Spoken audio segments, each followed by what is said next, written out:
Raza y racismo, parte 3, la raza como concepto social. Pasaremos a analizar a continuación la raza en tanto concepto social, entendiendo por tal los procesos sociales en los que individuos y grupos utilizan el concepto de raza para categorizar y ordenar el universo sociocultural en el que interactúan. En esta perspectiva nos referimos al uso que los conjuntos sociales hacen del concepto de raza. Este término, o sus distintas variantes, se aplica en las lenguas vernáculas a poblaciones humanas con arreglo a una asombrosa variedad de principios. Agregados como las ya mencionadas grandes razas, negros, blancos, amarillos, naciones-estado, como los japoneses o alemanes, tribus, como los zulúes o iroqueses, familias lingüísticas, como los latinos o semitas, minorías étnicas, como los gitanos o puertorriqueños, son equivalentes en las mentes de individuos pertenecientes a varios contextos socioculturales. La raza interesa a los científicos sociales como constelación especial de categorías ideológicas, cuyo conocimiento contribuye a explicar fenómenos socioculturales. El estudio de la raza social es, pues, un aspecto fundamental del estudio de la estructura social, en particular en las sociedades multirraciales. Como ninguna de las acepciones del sentido común está informada por principios genéticos válidos, es obvia la no coincidencia entre raza social y raza biológica, ya que esta última se basa, como vimos, en la frecuencia real de los genes. Por lo tanto, al diferenciar razas socialmente definidas, se ha de entender tanto a las características biológicas comunes como a los rasgos socioculturales comunes.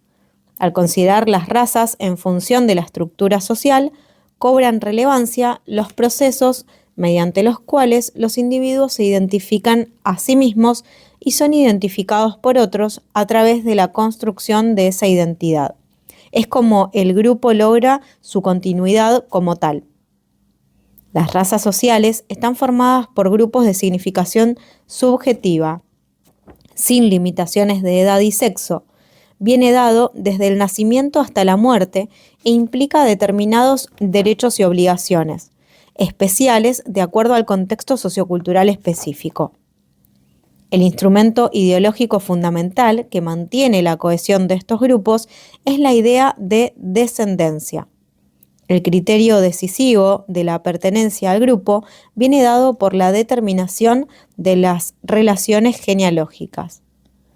Por lo dicho, existe una cierta coincidencia con los grupos de parentesco, puesto que en ambos casos el criterio de identificación se basa en principios de descendencia comúnmente admitidos, ya unido a determinadas normas de comportamiento como restricciones al matrimonio, rituales, determinado estatus jurídico, etc.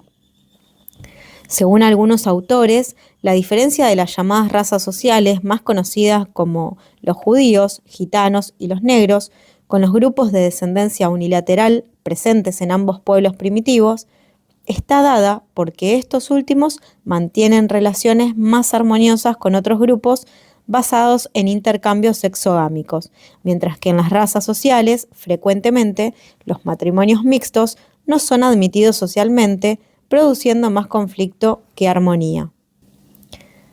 Las sociedades racialmente heterogéneas no tienen necesariamente que dividirse en razas sociales de significación estructural. Tal el caso de Brasil, donde la descendencia no se tiene muy en cuenta para establecer la identidad racial.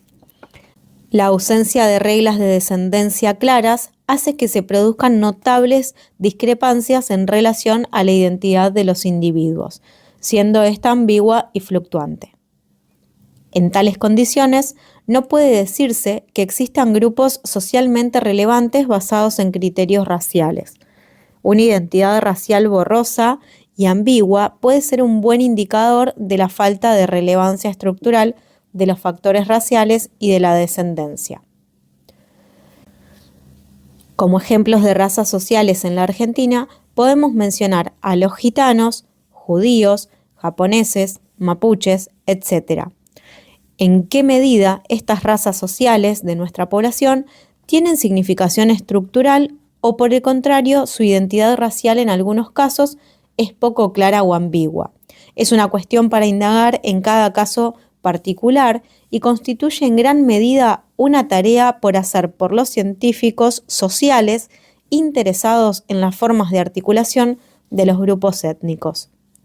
Al considerar la raza como concepto social, hemos visto cómo el sustrato para su comprensión lo encontramos en las relaciones entre los grupos humanos, en general y en particular en un tipo especial de relaciones que ha sido rotulado por los científicos sociales como relaciones raciales y otros conceptos afines como relaciones étnicas y relaciones mayoría-minoría. Según Robert Park, 1939, las relaciones raciales serían aquellas relaciones susceptibles de producir conflictos raciales o conciencia de raza y que determinan el estatus relativo de los grupos dentro de la comunidad. Otros conceptos afines que se utilizan para referirse a distintas formas de relaciones entre grupos son los de relaciones étnicas y relaciones mayoría-minoría. El primero de ellos sería más abarcador, no limitándose solo al análisis del comportamiento entre personas dotadas de características raciales diferentes. Aparte de la raza, los aspectos diferenciadores pueden ser la religión, el origen nacional, el idioma, etc. Los grupos étnicos se diferencian de otros con los que conviven por características distintivas que los hacen conscientes a ellos y a los demás de esa diferencia. La identidad étnica se construye en tales situaciones de contacto interétnico. No surge en un grupo aislado, sino por oposición y contraste con otros grupos.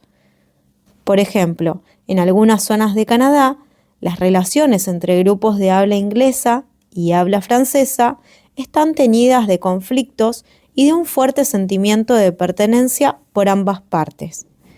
Los dos grupos provienen de un mismo origen racial, diferenciándose por la lengua, país de origen, tradiciones, etc. Por otra parte, las minorías serían grupos étnicos o raciales que ocupan una posición subordinada en las comunidades donde residen. La segregación de que son objeto por parte de otros grupos de la sociedad, ya sea por motivos raciales, culturales, religiosos, etc., se combina frecuentemente con severas restricciones políticas. Estos conceptos afines son utilizados por los especialistas para referirse a comportamientos de relaciones intergrupales muy variados, en muchos de los cuales lo racial puede o no desempeñar un papel importante. Por lo tanto, la preferencia por uno de estos conceptos depende a veces del sesgo particular del investigador o el aspecto que privilegia en su investigación. Por ejemplo, la relación negro-blanco en Estados Unidos puede conceptualizarse unas veces como relación entre grupos raciales, otras como relación entre conjuntos étnicos y también como relación minoría-mayoría.